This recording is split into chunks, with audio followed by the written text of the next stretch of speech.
Madame, monsieur, bonsoir et merci d'être avec nous. Je vous souhaite la bienvenue aux 20h. Voici les titres, les principaux de cette édition. Le conclave qui va élire le nouveau pape de l'Église catholique s'est réuni depuis cet après-midi à Rome. Quelles sont les attentes des Africains?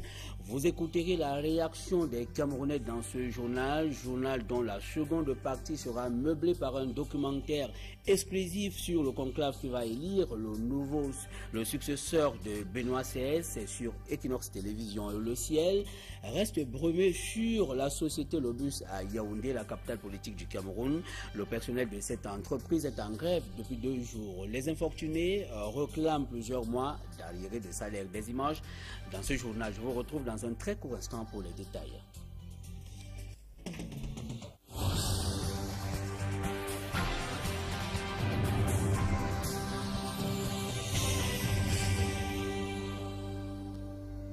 Merci une fois de plus, madame, monsieur, d'être avec nous sur le 20h. Comme annoncé en titre, les 115 cardinaux électeurs sont entrés en conclave ce mardi dans la chapelle Sixtine à Rome.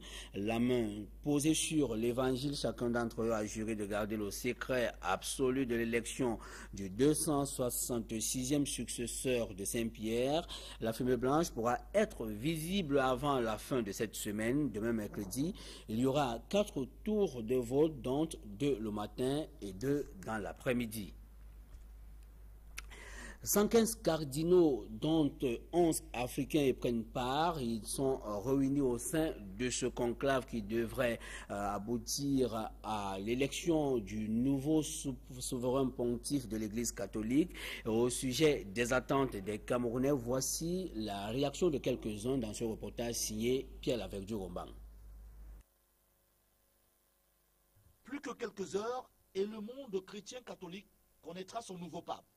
Et cela sera l'apothéose d'une élection codifiée et quasi immuable depuis presque 1000 ans. Selon la tradition d'enfermement, les 115 cardinaux devront désigner le remplaçant de Benoît XVI. Ce sont donc 60 Européens, dont 28 Italiens et 4 Français, 14 cardinaux originaires de l'Amérique du Nord et 19 d'Amérique latine, 19 représentant l'Asie et l'Océanie et 11 venant d'Afrique, loin du monde extérieur, qui sont en conclave depuis le lundi 4 mars. Au Cameroun, à Douala, ce n'est pas le grand espoir de voir élire un pape noir qui intéresse. Pour moi, un pape noir, blanc, ça n'a pas d'importance pour nous catholiques. Nous voulons un pasteur qui nous mène, qui doit pouvoir nous mener, nous aider à nous enraciner dans la foi, à connaître le Christ davantage. Tu iras de la volonté du Seigneur. Je crois sincèrement que c'est un peu ça.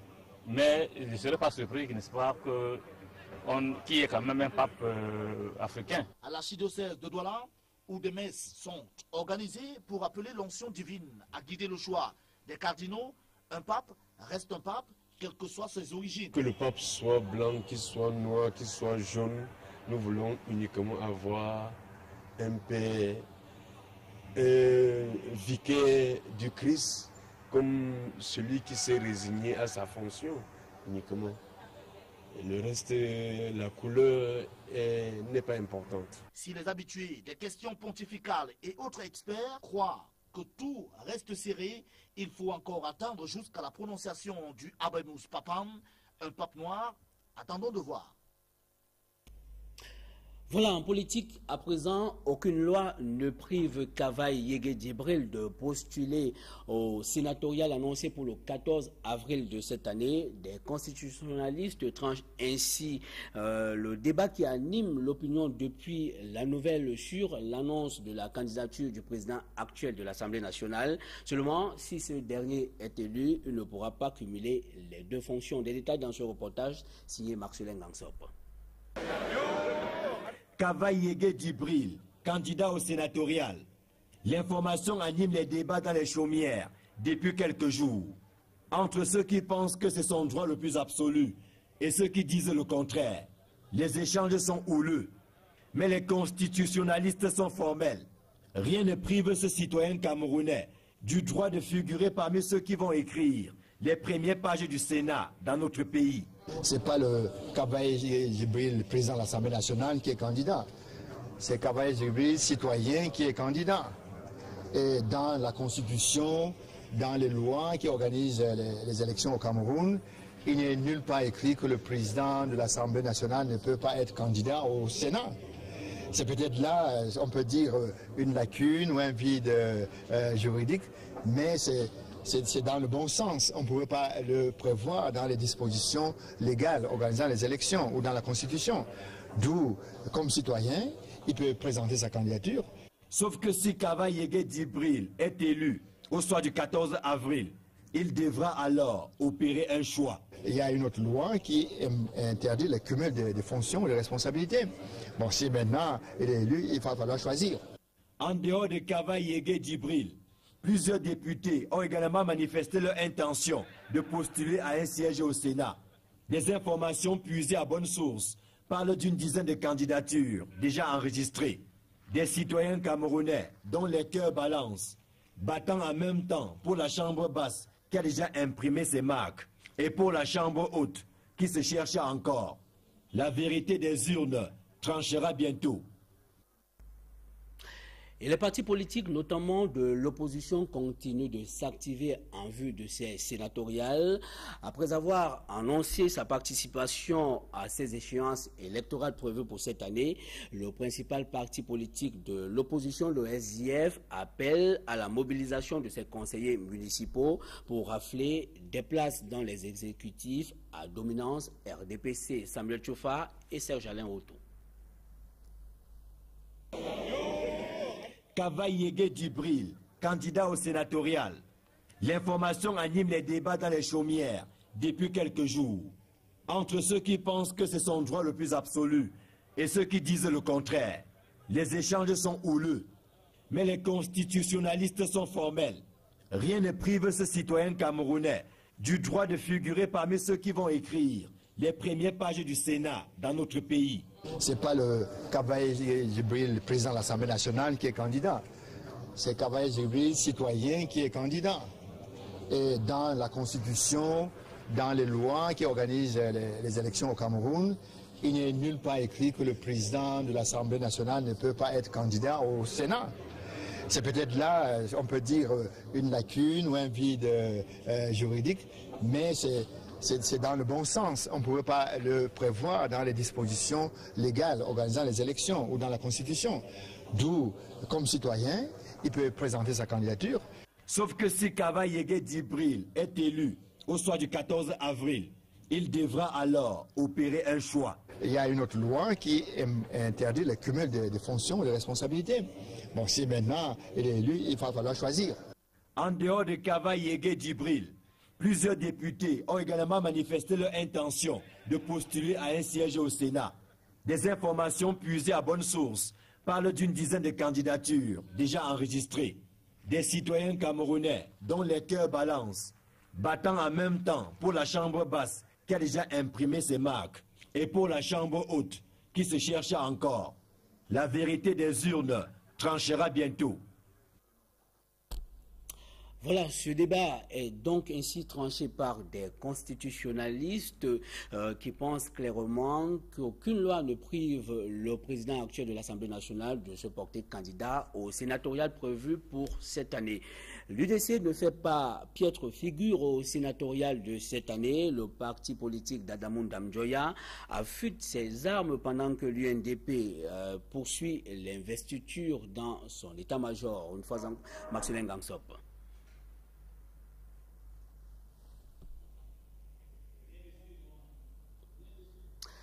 Retour sur ce reportage de Marcelin Gangsop autour de la préparation des partis politiques de l'opposition en vue des sénatoriales.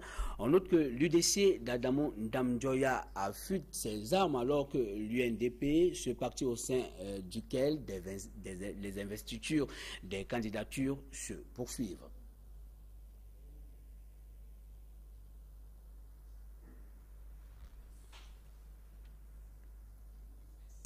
C'est de pied ferme que l'Union démocratique du Cameroun prépare les sénatoriales du 14 avril prochain.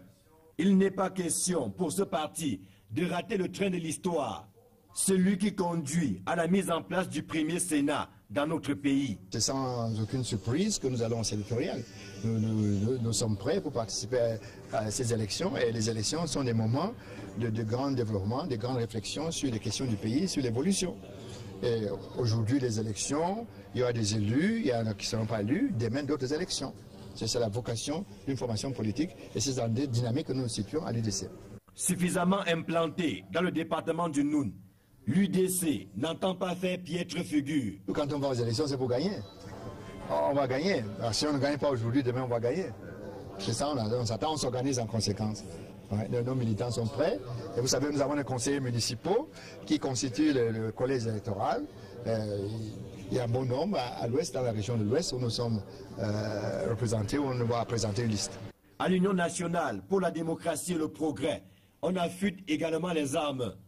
La Commission nationale d'investiture s'est réunie lundi pour jeter les bases d'une participation honorable à ces sénatoriales. Nous devons privilégier l'intérêt supérieur du parti, de l'UNDP. Il faudrait qu'il y ait des femmes, n'est-ce pas, sur la liste, et puis d'autres critères sont relatifs, par exemple, aux composantes sociologiques, n'est-ce pas, des régions où nous allons présenter les candidats. C'est-à-dire que nos candidats soient représentatifs de la société camerounaise. Même si aucun nom n'a filtré jusqu'ici, on a néanmoins appris que le parti de Magari Bello Bouba va compétir dans toutes les régions du pays. Et comme annoncé en titre, le ciel reste brumeux sur la société Le Bus à Yaoundé, où un mouvement d'humeur est observé depuis 2 jours. Les employés ont arrêté de travailler pour revendiquer le paiement de 2 mois d'arriérés de salaire et de 4 semestres d'allocation familiale. Les infortunés exigent même la démission du chef du département de l'audit interne de cette entreprise. Des détails avec Yannick Mbazoa.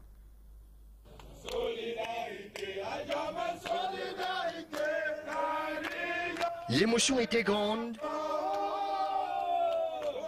la colère intense au siège de l'entreprise Le Bus. Première doléance des grévistes, la démission du chef du département de l'audit interne, Naïmana Justin. On a eu un étranger au nom de Naïmana Justin qui a mis un désordre total au niveau de Ticlobus. Tous les collègues, tous les employés de Ticlobus ont décidé qu'ils ne peuvent plus mettre pied dans notre entreprise. Ensuite, le paiement de leurs 2 mois d'arriérés de salaire. 2 mois sans salaire, voilà la lettre sans payer mes droits. Et 4 trimestres d'allocation familiale. Nous avons le problème des allocations familiales.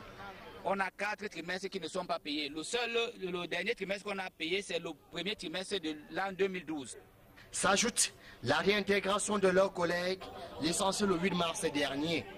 Nous avons le problème de la réintégration de nos 12 collègues qui ont été licenciés vendredi. Parce que ceux-là ont fait des prélèvements, disent-ils, alors que ceux-là avaient des 2 mois d'arriérés de salaire. Par ailleurs, les grévistes prennent pour coupables de la mort de leurs collègues le corps administratif. On a un de nos camarades qui est mort avant-hier parce qu'il avait un problème, il n'y avait pas d'argent. On lui a demandé d'aller à l'hôpital, il fallait de l'argent, il n'y en avait pas. Une tension qui a pris les rails avec l'arrivée des forces de l'ordre. On était tranquille, vous venez, mettez le feu, vous allez rendre compte. Une grève qui n'a pas été sans conséquences pour les usagers. Et ce reportage magazine sur l'assainissement de l'environnement ne fait pas bon vivre à Newton, à Aéroport 5. Nous sommes dans la ville de Douala. Les populations de ce quartier de la capitale économique du Cameroun, plus connu sous l'appellation Pont Noir, n'en finissent plus de respirer la forte odeur qui se dégage du cours d'eau. Un cours d'eau qui côtoie leurs habitations. C'est un reportage signé Serge Alain Otto. Pour celui qui choisit d'entrer dans la capitale économique du Cameroun, Douala, par la pénétrante Est, son odorat est fortement sollicité lors de la traversée de ce pont. Signe particulier, une eau complètement noire et pire encore, il se dégage une très forte odeur. Quand la marème là, ça vient au début du mois et en fin du mois, ça dégage mal. Ça a des mauvaises odeurs. Non seulement souvent ça inonde le quartier, et on vit mal, souvent ça entre dans les maisons. faut déplacer tout. Bienvenue donc à Newton Aéroport 5. Ici, l'odeur qui côtoie la misère des populations a une origine. Et le nom que porte ce bloc du grand ensemble Newbel en est une preuve parfaite. Ce qui rend l'eau si noire, c'est la vidange de l'aéroport. C'est le vidange de l'avion. Si pour beaucoup, Newton Aéroport 5 est en passe de devenir un dépotoir, d'autres pensent que Newton porte en lui les germes de sa propre destruction. Quand nous on fait nos travaux de cuisine, on les plonge aussi là. Il y a les douches là, on lance la poubelle que dedans. Parce qu'il y a des gens ici qui n'ont pas les toilettes. Leur toilette c'est l'eau là-bas derrière. Quand ils veulent se mettre à l'aise, tout derrière se met à l'aise. Ils n'ont pas de WC. L'eau va être noire. Et ça sent.